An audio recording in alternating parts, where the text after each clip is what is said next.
ذلك بأن الله نزل الكتاب بالحق وإن الذين اختلفوا في الكتاب لفي شقاق بعيد۔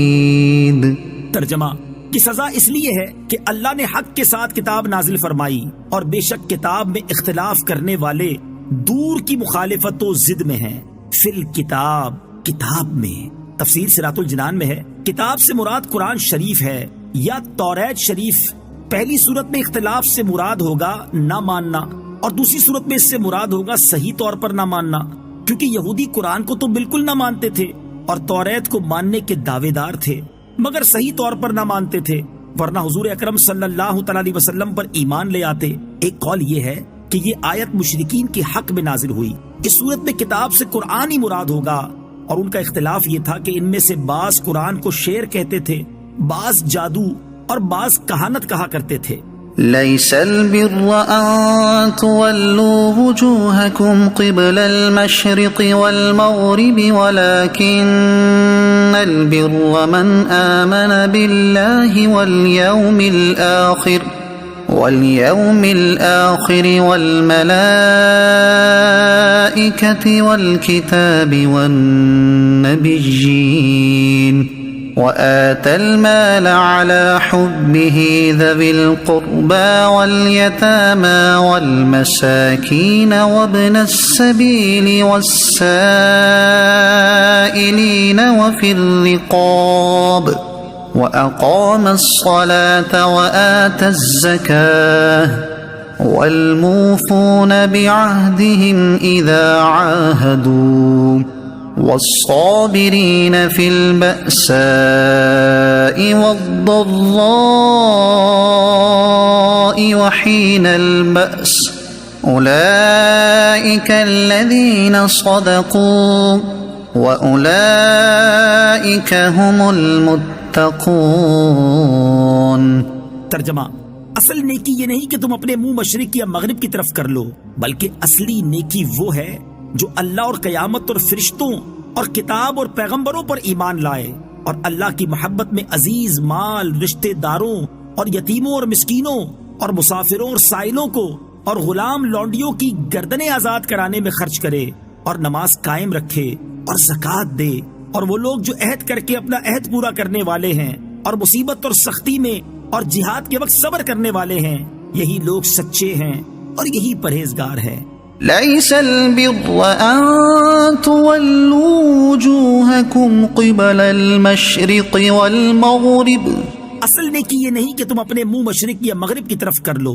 مفسرین نے اس آیت کا خاص شان نزول بیان کرنے کے بعد فرمایا ہے کہ یہ کتاب اہل کتاب اور مومنین سب کو ہے، اور معنی یہ ہے کہ صرف قبلے کی طرف منہ کر لینا اصل نیکی نہیں جب تک عقائد درست نہ ہوں اور دل اخلاص کے ساتھ رب قبلہ کی طرف متوجہ نہ ہو۔ یہ بات بھی ذہن میں رکھنی چاہیے کہ ضروری اعمال کو بجا لاتے ہوئے اور دوسروں کے عمل کو حقیر اور معمولی نہ سمجھتے ہوئے کسی خاص عمل کو زیادہ رغبت و محبت اور کثرت کے ساتھ کرنا تو درست ہے اور اس میں کوئی حرج نہیں، لیکن ضروری عمل مثلا فرائض و واجبات ترک کرنے کی صورت میں یا اپنے عمل اور طریقے کے علاوہ دوسروں کے عمل اور طریقے کو حقارت کی نگاہ سے دیکھتے ہوئے کسی ایک عمل کو ہی اچھا سمجھنا سراسر باطل اور غلط ہے۔ مثلا ایک آدمی روزوں کی کثرت کرتا ہے تو وہ روزے نہ رکھنے والے کو حقیر نہ سمجھے، یوں ہی ذکر و درود کی کثرت کرنے والا تبلیغ دین میں مشغول آدمی کو کمتر نہ سمجھے، یوں ہی واعظ و نصیحت کرنے والا تحریر و تصنیف اور تدریس سے دین کی خدمت کرنے والے کو کمتر نہ سمجھے۔ یہودیوں کا رد اسی وجہ سے کیا گیا کہ ایمان صحیح اور اعمال صالحہ کی طرف تو آتے نہ تھے، رشوت، حرام خوری، سود، فیصلہ کرنے میں ناانصافی، بغض و کینہ اور دیگر گناہوں میں تو دلیر تھے، اور قبلے کے مسئلے میں حق بات معلوم ہونے کے باوجود بلا وجہ جھگڑتے تھے اور ایک خاص قبلے والا ہونے کو کافی سمجھتے تھے۔ آیت سے معلوم ہوا کہ اعمال سے ایمان مقدم ہے، پہلے ایمان لاؤ پھر نیک اعمال کرو، کیونکہ جڑ شاخوں سے پہلے ہوتی ہے۔ ایمان جڑ ہے اور اعمال شاخیں۔ ایمان میں سب سے اول اللہ تعالیٰ پر ایمان ہے۔ من آمنا، جو ایمان لائے۔ آیت کے اس حصے سے لے کر آخر تک نیکی کے 6 اہم طریقے ارشاد فرمائے گئے۔ نمبر 1 ایمان لانا، نمبر 2 اللہ تعالیٰ کی محبت میں مستحق افراد کو اپنا پسندیدہ مال دینا۔ نمبر 3 نماز قائم کرنا۔ نمبر 4 زکوٰۃ دینا۔ نمبر 5 عہد پورا کرنا۔ نمبر 6 مصیبت، سختی اور جہاد میں صبر کرنا۔ ان کی تفصیل اب سنیے۔ ایمان کی تفصیل یہ ہے کہ ایک تو اللہ تعالیٰ پر ایمان لائے کہ وہ حی و قیوم، علیم و حکیم، سمیع و بصیر، غنی و قدیر، ازلی و ابدی، واحد لا شریک لہ ہے۔ دوسرا قیامت پر ایمان لائے کہ وہ حق ہے، اس میں بندوں کا حساب ہوگا، اعمال کی جزا دی جائے گی، مقبولان بارگاہ الہی شفاعت کریں گے، حضور سید دو عالم صلی اللہ تعالی علیہ وسلم سعادت مندوں کو حوض کوثر پر سیراب فرمائیں گے، پل صراط پر گزر ہوگا، اور اس روز کے تمام احوال جو قرآن میں آئے یا سید الانبیاء صلی اللہ تعالی علیہ وسلم نے بیان فرمائے سب حق ہیں۔ تیسرا فرشتوں پر ایمان لائے کہ وہ اللہ تعالیٰ کی مخلوق اور فرما بردار بندے ہیں، نہ مرد ہیں نہ عورت، ان کی تعداد اللہ تعالیٰ جانتا ہے، 4 ان میں سے بہت مقرب ہیں۔ نمبر 1 حضرت جبرائیل، نمبر 2 حضرت میکائیل، نمبر 3 حضرت اسرافیل، نمبر 4 حضرت عزرائیل۔ چوتھا کتب الہیہ پر ایمان لانا کہ جو کتاب اللہ تعالیٰ نے نازل فرمائی حق ہے، ان میں 4 بڑی کتابیں ہیں۔ نمبر 1 توریت جو حضرت موسیٰ پر نازل ہوئی، نمبر 2 انجیل جو حضرت عیسیٰ پر نازل ہوئی، نمبر 3 زبور جو حضرت داؤد پر نازل ہوئی، نمبر 4 قرآن جو کہ حضرت محمد مصطفیٰ صلی اللہ تعالی علیہ وسلم پر نازل ہوئی، اور اس کے علاوہ حضرت شیس، حضرت ادریس، حضرت آدم اور حضرت ابراہیم علیہ السلام پر بہت سے صحیفے نازل ہوئے۔ 5واں تمام انبیاء علیہ السلام پر ایمان لانا کہ وہ سب اللہ تعالیٰ کے بھیجے ہوئے ہیں اور معصوم یعنی گناہوں سے پاک ہیں، ان کی صحیح تعداد اللہ تعالیٰ جانتا ہے، ان میں سے 313 رسول ہیں۔ یاد رہے کہ ایمان مفصل جو بچوں کو سکھایا جاتا ہے، اس کی اصل یہ آیت بھی ہے اور اس کے علاوہ دوسری آیات بھی ہیں۔ وَآتَ الْمَالَ عَلَىٰ حُبِّهِ، اور اللہ کی محبت میں اپنا عزیز مال دے۔ تفسیر صراط الجنان میں ہے، اس سے پہلے ایمان کا بیان ہوا اور اب اعمال کا ذکر کیا جا رہا ہے، اور آیت کے اس حصے میں نیکی کا دوسرا طریقہ بیان کیا گیا ہے کہ اللہ تعالیٰ کی محبت میں مستحق افراد کو اپنا پسندیدہ مال دیا جائے۔ مال کے مستحق افراد اور انہیں مال دینے کے فضائل کا بیان۔ اس آیت میں مال دینے کے 6 مصرف ذکر فرمائے گئے ہیں۔ نمبر 1 رشتہ داروں پر خرچ کرنا۔ حضرت سلمان بن عامر رضی اللہ تعالیٰ عنہ سے مروی ہے، تاجدار رسالت صلی اللہ تعالیٰ علیہ وسلم نے ارشاد فرمایا، رشتہ دار کو صدقہ دینے میں 2 ثواب ہیں، ایک صدقہ کرنے کا اور ایک صلہ رحمی کرنے کا۔ حضرت ابو ایوب انصاری رضی اللہ تعالیٰ عنہ سے روایت ہے، سرکار دو عالم صلی اللہ تعالیٰ علیہ وسلم نے ارشاد فرمایا، سب سے افضل صدقہ کنارہ کشی اختیار کرنے والے مخالف رشتہ دار پر صدقہ کرنا ہے۔ نمبر 2 یتیموں پر خرچ کرنا۔ جس نابالغ شخص کے باپ کا انتقال ہو چکا ہو اسے یتیم کہتے ہیں۔ حضرت سہل بن سعد رضی اللہ تعالیٰ عنہ سے روایت ہے، رسول اللہ صلی اللہ تعالیٰ علیہ وسلم نے ارشاد فرمایا کہ جو شخص یتیم کی کفالت کرے، میں اور وہ کفالت کرنے والا دونوں جنت میں اس طرح ہوں گے۔ پیارے آقا علیہ الصلوۃ والسلام نے کلمے کی انگلی اور بیچ کی انگلی سے اشارہ کیا اور دونوں انگلیوں کے درمیان تھوڑا سا فاصلہ کیا۔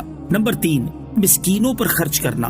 حضرت ابو ہریرہ رضی اللہ تعالیٰ عنہ سے روایت ہے، رسول کریم صلی اللہ تعالیٰ علیہ وسلم نے ارشاد فرمایا، مسکین وہ نہیں جو لوگوں میں گھومتا رہتا ہے اور ایک لقمہ یا 2 لقمے اور ایک کھجور یا 2 کھجوریں لے کر چلا جاتا ہے۔ صحابہ کرام نے عرض کی، یا رسول اللہ صلی اللہ تعالیٰ علیہ وسلم، پھر مسکین کون ہے؟ ارشاد فرمایا، جس کے پاس اتنا مال نہ ہو جو اس کی ضروریات سے اسے مستغنی کر دے، اور نہ اس کے آثار سے مسکینی اور فقر کا پتہ چلے تاکہ اس پر صدقہ کیا جائے، اور نہ وہ لوگوں سے سوال کرتا ہو۔